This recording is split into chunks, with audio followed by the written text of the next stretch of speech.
Was that the McDonald's jingle? Hi, my name is 𝐬𝐨𝐸. Welcome back to my YouTube channel. Today we are going to do my annual bullet journal setup. You can argue with the wall on what you call a bullet journal, if this is technically a bullet journal. I don't want to hear it, alright? Call it a planner if that makes you feel better. But before we start filling the inside, we need to make the most important choice, which is what sticker do I put on the front of this?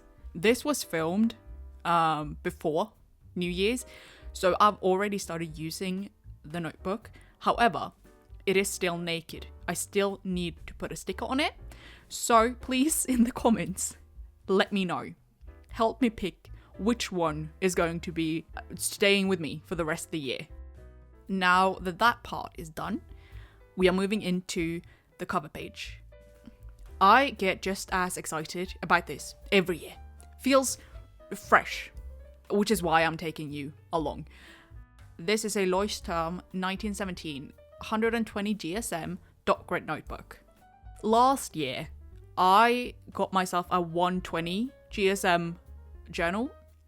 Haven't looked back since. I used to work with the regular 𝐬𝐸𝐚s. The paper's too thin now. Like I've gotten spoiled. I've spoiled myself with 120 GSM paper and I can never go back. I've been using bullet journals or planners since 2016. I've always been using 𝐬𝐸𝐚s, but it's been like a couple of years ago I used an A6, which worked fine, but it was really small. So I went back to an A5. I've also used A5 soft covers, but when I used the soft covers, I'd have 2 for a year, and I'd have 1 for the first half of the year and 1 for the second half. So I've been doing this for almost a decade, which is insane to think about. Like, it does not feel like I've been doing this for 10 years. I think half of the reason I started using a bullet journal was because I wanted like a creative outlet in a different sense than doing art.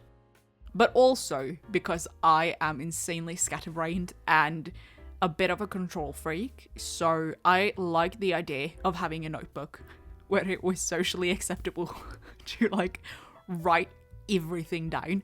And people will be like, oh yeah, you're so responsible and organized. I'm like, yeah, that's what it is. It's not like a concerning pattern of panic if I don't write everything down. It's organization. At one point, I was the girl having themes for her journals and making like different weekly spreads. Maybe I'll make a video about it, honestly. Oh, I was a washi tape fiend. All right, let's make that very clear. I would have themes for the different weekly spreads. I'd have themes for different months. And in my last year of uni, I toned it down and started simplifying my journal. And I've kind of stuck to a much more toned down version for the past 4 years. For the cover page, I just wanted something in a neutral scheme that covered the whole page. I don't spend hours upon hours like I could do when I was, 18. Doing the spreads. So it's nice to have a bit of decoration on like the staple pages that I keep going back to, which is why we're setting them up, because these are pages that I'm going to be using regularly throughout the year. Next is the grid guide and the yearly overview. The grid guide is good for setting up spreads, but because I mostly do the same exact things every time, it's almost more out of habit than anything. And I'm also a huge fan of like kind of boring, tedious, repetitive tasks. So I kind of enjoy doing the grid setup. I also don't use the calendar overview like the traditional bullet journal where you have a space to write upcoming events. I use it more as a reference for when I am creating monthly layouts or just a quick glance of the year. Doing the year at a glance calendar overview is insanely tedious work, but it is something I know that I would get so annoyed if I didn't have, so I just kind of power through it.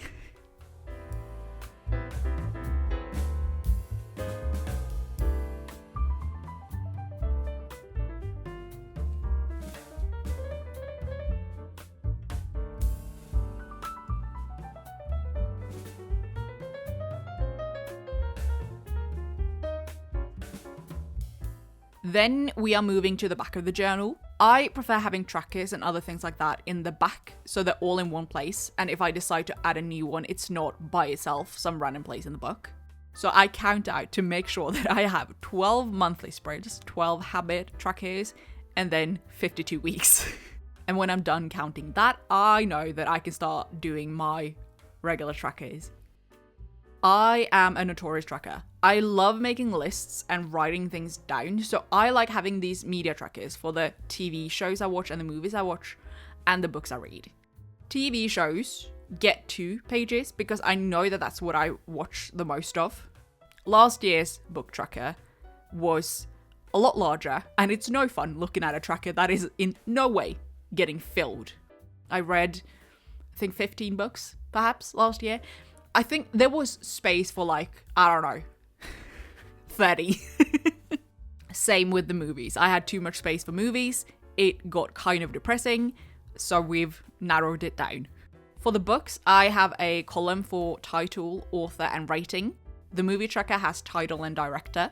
Last year, I had the length of the movie instead of the director, but that seemed less interesting than the actual director, so I decided to just change it out.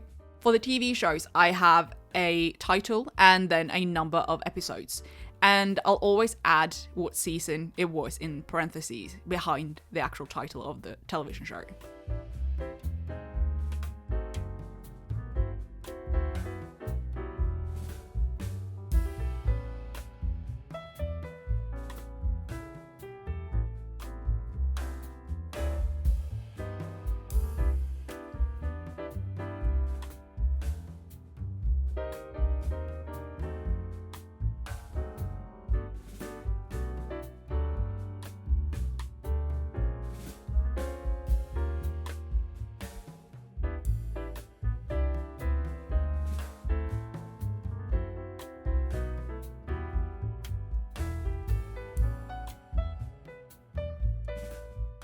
Then we have my tombow swatches.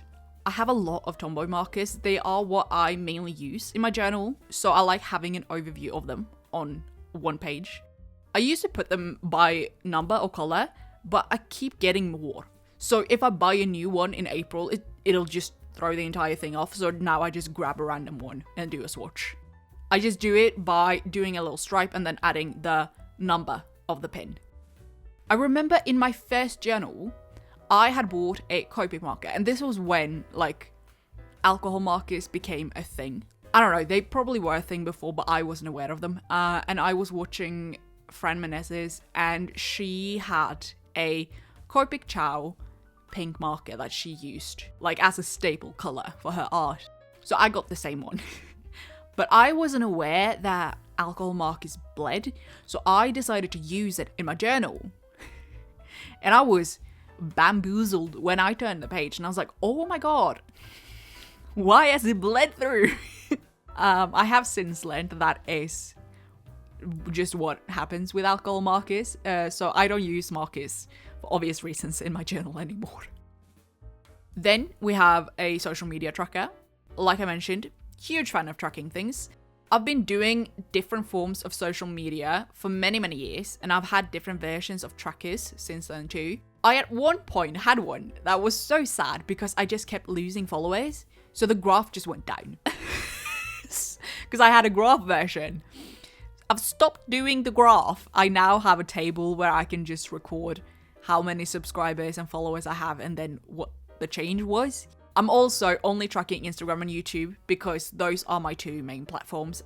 Those are the ones that I care the most about, and then everything else is just kind of there.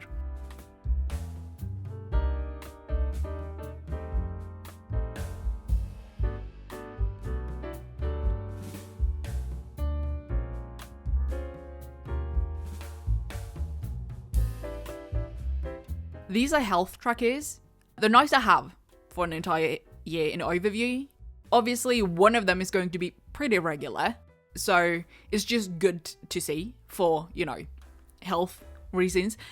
But I have an illness that can be kind of unpredictable, so having a yearly overview means that I can see when it gets better and worse, and then I can kind of go back through my journal and see if there was anything happening around that time that probably triggered it. And my last two spreads for this video is my 2025 bingo and my YouTube video tracker. Last year, I watched someone make a goal bingo card instead of just a list, and I thought it was fun and silly, so I decided to be fun and silly as well. I also, on accident, last year wrote 2025 bingo on my 2024 bingo card. Genuinely didn't realize until like September. I was looking at it close and I'm like, now hold on. Something's wrong here. So this year, it's actually titled correctly. It is 2025 bingo. Some of the goals are small random ones, like having a picnic, and other ones are bigger ones, like traveling internationally. I think originally these were all supposed to be low stakes and silly so that they were easy to achieve and it didn't really matter if some of them got done or not. And I kind of failed that. I think I was better at that last year, but this year I kind of mixed like actual goals that I want to do that are like harder to achieve with, you know, mini golf. I also want to see if I can post 30 videos throughout the year. And I'm hoping that the monkey part of the brain that lights up whenever I get to like cross something off a list or color in a box will help motivate me.